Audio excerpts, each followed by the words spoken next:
5 വർഷത്തിനു ശേഷം ഭാരതത്തിൽ നിന്ന് ചൈനയിലേക്ക് പ്രതിദിന വിമാന സർവീസ്. ജനുവരി 2 മുതൽ ചൈന ഈസ്റ്റേൺ എയർലൈൻസ് ആണ് പ്രതിദിന സർവീസ് നടത്തുന്നത്. ഡൽഹി ഷാങ്ഹായ് സർവീസാണ് ആദ്യഘട്ടത്തിൽ ആരംഭിക്കുക. ഭാരതവും ചൈനയും തമ്മിലുള്ള വ്യോമഗതാഗതം ശക്തിപ്പെടുത്തുന്നതിന്റെ ഭാഗമായാണ് ചൈന ഈസ്റ്റേൺ എയർലൈൻസ് പ്രതിദിന സർവീസിനൊരുങ്ങുന്നത്. നോൺ സ്റ്റോപ്പ് സർവീസുകളാണ് ആരംഭിക്കുക. 8 മണിക്കൂറാണ് യാത്രാസമയം.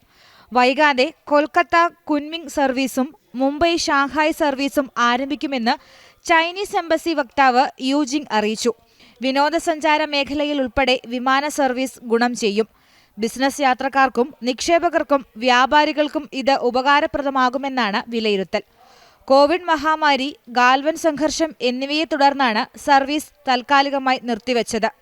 ഇരു രാജ്യങ്ങളും തമ്മിൽ നയതന്ത്ര ബന്ധം ശക്തിപ്പെടുത്തുമെന്ന് പ്രധാനമന്ത്രി നരേന്ദ്രമോദിയും ചൈനീസ് പ്രസിഡന്റ് ഷീ ജിൻപിങ്ങും അറിയിച്ചിരുന്നു. ഇതിനു പിന്നാലെയാണ് നേരിട്ടുള്ള വിമാന സർവീസുകൾ പുനരാരംഭിക്കുന്നത്. ഇന്റർനാഷണൽ ഡെസ്ക്, ജനം.